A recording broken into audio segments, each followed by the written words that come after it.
is talking about libraries providing work experience for individuals on the spectrum. We have two people. On the far right, Janet McAllister has over 20 years of experience in library management. She's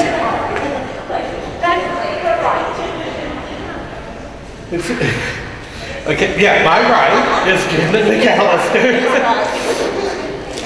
Everybody's a little bit on the spectrum. Has 20 years of experience in library management, is currently the director of the Rochester Public Library.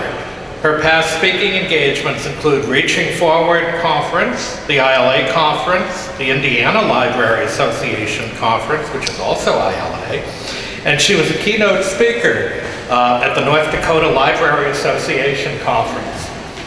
And then next to her, the multicolored material, is Maggie Henderson. And Maggie's been the Youth Services Director at Glen Carbon Centennial Library District for 10.5 years. She was a teacher for 14 years prior to joining the library, where she developed a deeper understanding of the many different ways children can learn. And she knows that every child, regardless of cognitive abilities, can learn and appreciate the joy of reading or hearing a book on some level. She's partnered with the Edwardsville School District 7, as well as the Madison County Juvenile Detention Center, to bring materials and library services to students. And the library partners currently with Edwardsville High School students who participate in job training through grant funding from the Illinois Department of Human Services. So welcome. Thank you.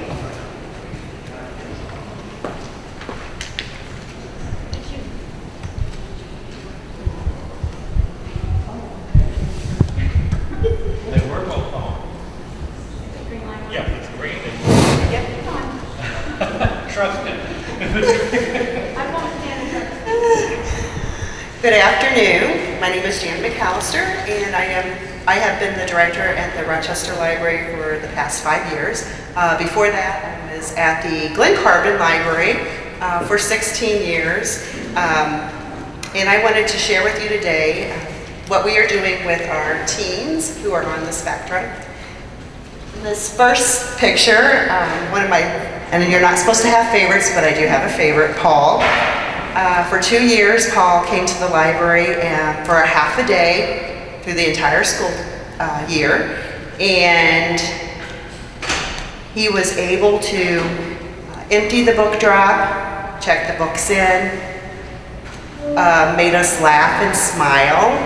He has a huge heart, and probably a favorite of all of our staff.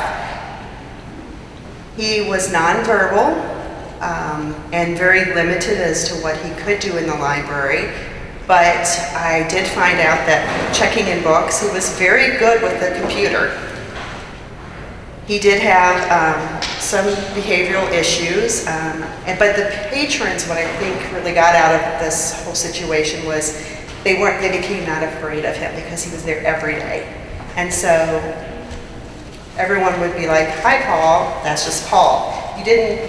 Once you start getting to know him better, you understood. When he started to get agitated, I'd give him a hard piece of candy, and he would crunch on that, and everything would be back to normal. But he did work with an aide, and she would work as his job coach, and that was very helpful. I did watch a lot of things that she did, tried to learn from her. He actually aged out of the system and went to Hope for a little while. We tried getting him to come back, and we found that there's a lot of red tape and things to make that happen. We would have had a paid position for him for the state then to help pay for his aid. And with his abilities not being quite there for a page, that was not going to work. I still work with the school, and so far I've had 6 different students come through. The other young man, Kieran, has also aged out.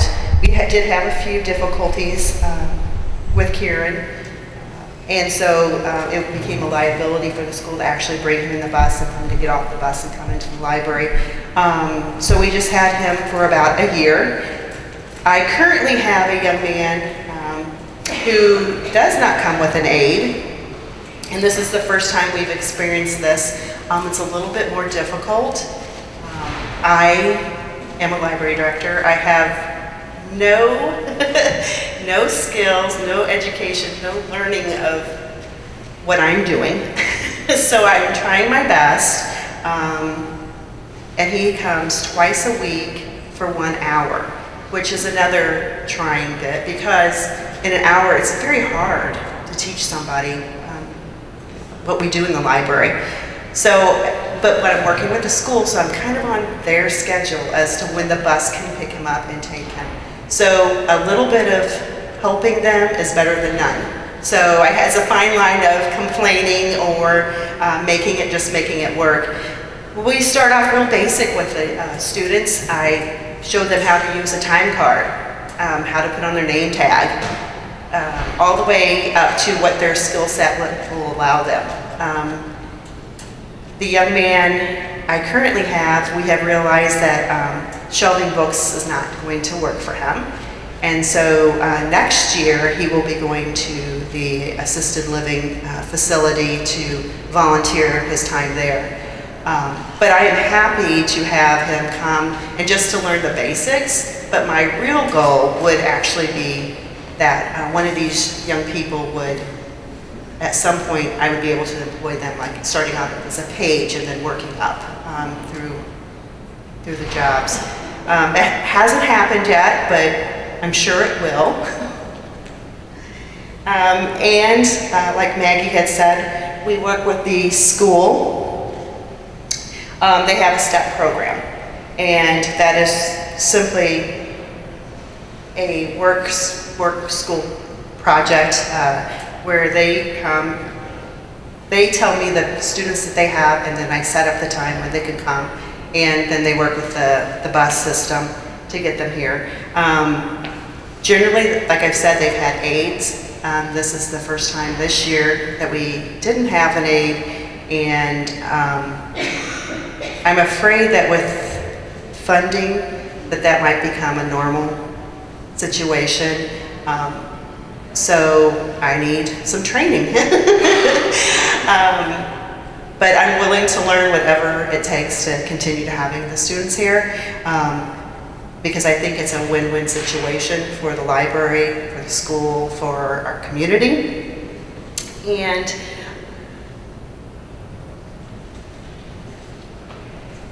thank you. So just a kind of a short little breakdown of the library. We are teaching skills and tools that the students will need to enter the job market. We try to mentor them. We offer a safe place for them. And I also do a quarterly review with the school on the progress the students making. And then the school has a I am their liaison.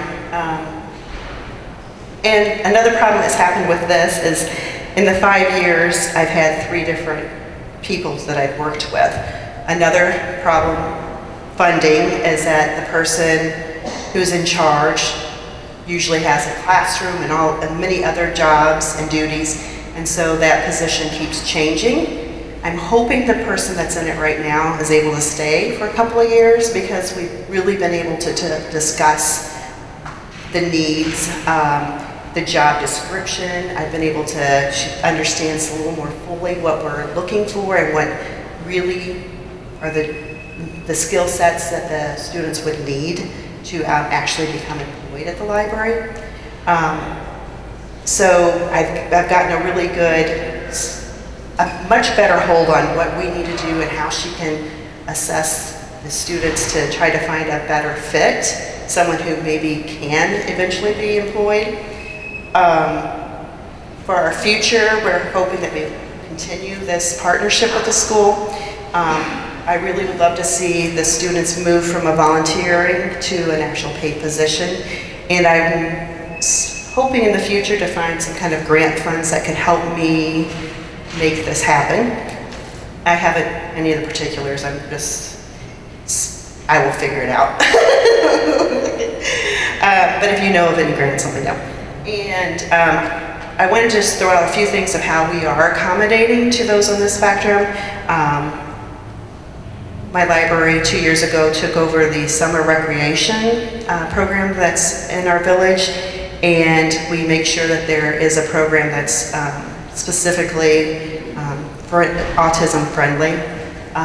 There, of course, everyone is welcome to all programs, but we want to make sure that there's one that the kids know that they are definitely welcome to behave however they would like, and we're going to have fun.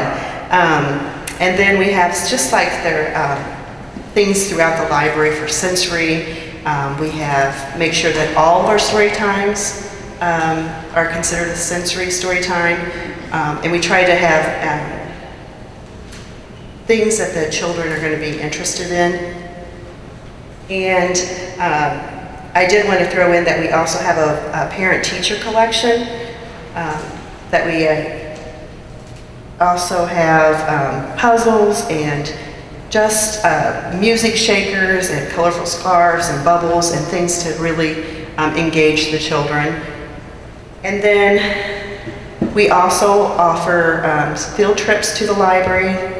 The special ed classes come in, and then we also last year had the Hope School come in. So we try to make our partnerships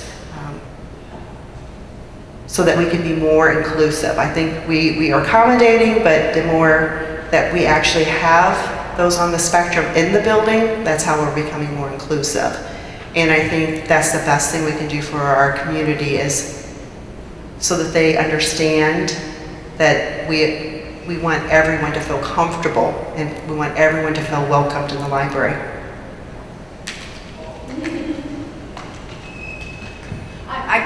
I just get excited anytime I hear anybody talking about bringing people into the library. That is our goal. We don't want to send them away. We want them to come in. A lot of what Janet talked about, we're already doing. How many people are still here actually that are working in the public libraries? Oh, awesome. Okay. I was afraid that I was going to be talking to a lot of people who wouldn't know or wouldn't be able to use this. As I said, a lot of our things are the same, but some of them are different. Our teams that are coming in actually are funded by a grant from the Department of Human Services. It means they get paid. They actually have a motivation for coming into the library. They get paid an hourly wage. They fill out a timesheet. We don't have time cards, but they do a timesheet, and they keep track of that. And at the end of the month, I give that information to the teacher coordinator. I like to call the first month of school my blind date month, because we don't get students. All the students that are part of the program have to be independent. They have to be able to function. This is a training period for them. They're being trained to come to a job, be self-sufficient, be able to follow directions, and then ultimately, when they age out at 21, to be able to go out and get another job. And I have a lot of success stories, but I'll share one of them in a minute that is really fun. As I said, they are funded, they do get paid, and that is a tremendous motivation for these kids because they want to have money, just like everybody else. The students do have to have an IEP. It's not open to just any high school student. They have to have an IEP and have a case with the Department of Human and Family Services. They do have to go through a practice session. They have to have interview skills before they come to see me. They sit down and they expect to be interviewed, which is part of that learning process. You know, I'm the easy interview. When they go out into the real world, it's a little bit harder, so I'm the first step in getting them through that interview process. After we talk to them and we think, yes, we can do this, then I have to start finding something for them to do. And depending on their ability, the teacher is also the high school basketball coach, and he also has another job. So he's not as mindful always of what all the skills are, so he'll go, maybe not with the numbers. Well, there goes the Dewey Decimal System. Maybe not the alphabet, so then I can't get them to shelve other things. We do a lot of on-the-spot invention of jobs. One of my favorite students was actually someone that I met when he was in kindergarten when I was teaching. And at the time, I had no idea how far he would go. It is my favorite story in the world. I can say his first name. His name is Chase. And he would come into the library with his mother, and she's very supportive. She's a nurse. And when he got ready to go into the program to start working, he asked to come to the library to work, which, you know, of course, how can I say no to that? So he came in, not so good with the numbers, not so good with the alphabet, but that young man loved to clean. I had the cleanest shelves for an entire school year because he would come in and dust everything, and he'd pull all the books to the front. He was perfect. His motivation, not only just coming to the library, was that he got to drive. Now, when he was in kindergarten, I honestly would have thought he would never have the ability to drive, but he would drive his mother in their van to the library. So not only did he get to work at the library, he got to drive. I've since then heard that he got stuck in traffic one day and pulled over to the side and said, "Mom, I'm done." It hasn't driven since then, but at the time it was a motivation. And is even more a success after he went through and got used to coming to work on a regular basis and got used to following directions. He now is full-time employed. He is at a junior college in the area. He's full-time employed. He's working at a restaurant, and he loves to wash dishes. He is probably the best dishwasher they've ever had, and because he is so intent on that. A little bit farther. These kids, when they want to succeed, they want to feel as successful as their counterparts, the other students in the school. So they need us to be able to help them and make those accommodations. And everything I learned today about accommodating, thank you so much for doing that, and the first speaker today talking about accommodating. I have to think constantly because, as Janet said, we've got other jobs. You know, we're working 12 hours a day in an 8-hour time period. So we've got a lot of things going on. So anything that any of the groups can give us information on to make it easier for us, to make it easier for them is a really good thing. I just really don't have anything else to say about it. It's just really, it's not an easy thing to do. It is probably one of the hardest things I've had to do since I taught and would have like 100 middle schoolers running around me at the same time, which is scary, but it prepared me for a lot of things. But it is the best thing we can do, and it's the right thing to do. And it's so worthwhile. If you're even thinking about doing it, do it. Like, I can't even tell you how much I've grown and how much these young people have taught me. And if you pay attention, they really do have a lot to say. They might not use a lot of words, but they do have so much to say. And I have to tell you, my entire staff, when Paul left after those couple of years, we were all standing there watching him get on the bus, bawling our eyes out. We loved him. He was part of our crew. They're just wonderful, and it's probably been the most rewarding part of my job. It is such a wonderful feeling to help them see their potential, to see the growth. Paul wouldn't even look me in the eye when I first met him, and when he left, you could touch his arm, he would answer, maybe it was only a couple words, but he would answer, and I just kept thinking, gosh, if we could just keep him in the school a little bit longer and keep him with us. He was just growing by leaps and bounds, and it might have seemed like very small things, but they were huge. It was huge to us. So if there's any way you can start some kind of a program for your teens, I would just say you're going to be, I can't even put it in words how amazing it is. How you just feel like you've done so much. Some days you go, am I doing enough? I know. But you have the perfect time now. It's the end of the school year. Contact your high schools, contact the special ed departments, find out if they've got a program, and tell them you want to help. Sure.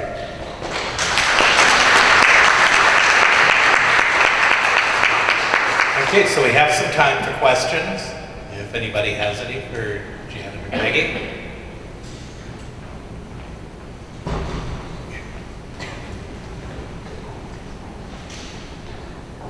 Hi, I might have missed it, but in terms of your volunteer and internship programs that you're offering, are you able to help move these kids on to other kinds of employment, or are you able to provide employment? We generally don't have the funding for it. Right. It's beneficial to us because of the Department of Human Services is paying their Right. while they're going on. But we have, because they can put us down as a job reference when they leave, it shows that they were capable of holding on to a job and being successful at it while they were there. You know, it's not like being a real job, but it shows that they have that ability. I would just suggest maybe contacting the folks from the Department of Voc Rehab and invite them in to do kind of one of those staff, you know, exchange brown bag things, and talk to them about what's possible for these kids, because if they are able to be eligible for Voc Rehab services, they may have funding for you to help move you into that next phase. That's good to know. I'm sorry, that was pretty much my question, but I guess I want to rephrase it. We've actually, since we've been doing internship programs, we've hired 3 people with autism in my service. And I'm wondering what you see the barrier, what the barriers to employment are from your point of view. These are people who've gone into regularly allocated, we have a part-time budget, and they've just become part-timers. Or pages, I think you probably call them other places, but as part of our regular part-time budget. So I'm wondering where the barriers are. I know where my barriers are, but you know, where are yours? We're a relatively small library. We've got a total of 13 people, and that includes 2 part-time shelvers. So the funding isn't there unless we can get a grant like Janet's talking about getting. We have to have that additional financing. So maybe what I'm hearing is it's their skill level. If they could function as well as the other part-timers, that wouldn't be a problem. Is that? They have to meet, to be a page, they have to meet basic requirements. They have to be able to put books in order on a shelf and then be able to get them on the shelf successfully. They can't always do that depending on their ability level when they come to us. So we make accommodations, we find jobs that will make them successful. The idea is to make them successful, not to feel like they're a failure at anything. Okay, great, thank you.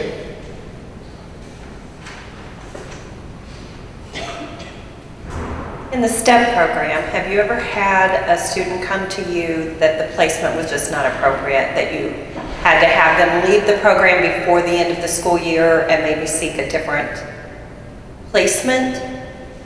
No. Because I think we can find things that are just going to help them for future jobs, like the time card, the name tag. We're giving them some skills that maybe it's not going to be library skills per se, you know, because it just depends. I have had, out of my 6, I've had 4 that were nonverbal. I don't know that they were going to ever have the skills to be a page. And then the 2 that I have had hopes for, one moved away, and then I did finally find out the young man that I currently have, that he has a trouble with numbers. And I haven't had a way for the school to assess skills before they send the children to me, which would make a difference. But I'm just happy that they're in the building and that we're welcoming, and just the small things, just emptying the book drop. I'm okay with that. I have a young lady who comes in the evening who's Down syndrome. She loves to shred. And so we give her all of our shredding.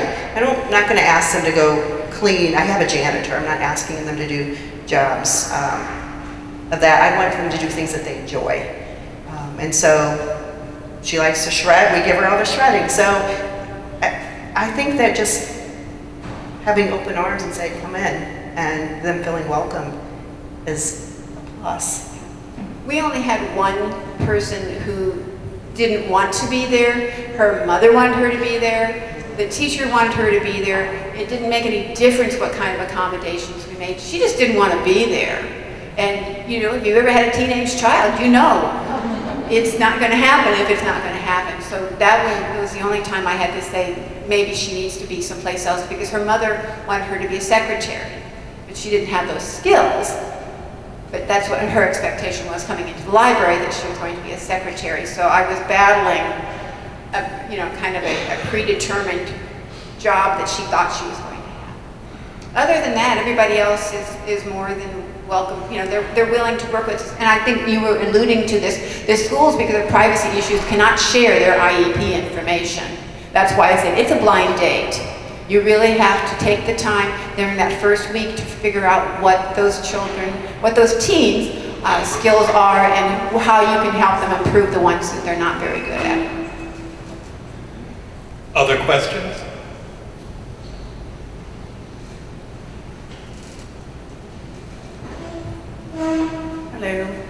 So you said that some have come with aids that have been helpful. I'm assuming the aids are familiar with strategies or ways to help accommodate those students.